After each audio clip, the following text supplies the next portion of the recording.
Пані Світлано, кілька днів тому Володимир Зеленський анонсував призначення спецпредставника України у Білорусі. Як ви оцінюєте цю ініціативу? І, власне, чим, на вашу думку, має займатися ця людина? Ну, перш за ўсё, я вельмі удзячная за гэту ініцыятыву. Я ўпэўненая, што нам і як вельмі блізкім народам, украінцам, беларусам, насамрэч трэба больш шчыльныя адносіны. І, канешне, у палітычным сэнсе і моя сустрэча з прэзідэнтам Зеленскім і будучы спецпрадстаўнік па Беларусі, гэта вельмі важны крок, бо мы зможам супольна выпрацоўваць стратэгічныя стасункі. Як беларусы могуць дапамагчы Украіне зараз, як нам працаваць далей пасля перамогі Украіны.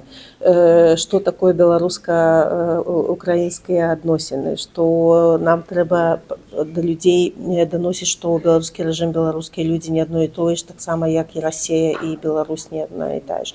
То бок я сабе ўяўляю, што спецпрадстаўнік перш за ўсё ім патрэбна будзе разумець, як арганізавана беларускі дэмакратычны рух, якія ёсць арганізацыі палітычныя, непалітычныя, якія ёсць медыа, і як арганізаваць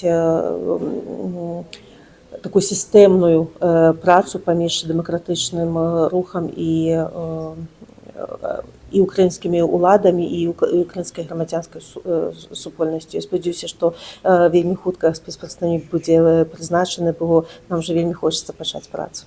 Вас Зеленський запросив до Києва. Коли може відбутися ця зустріч?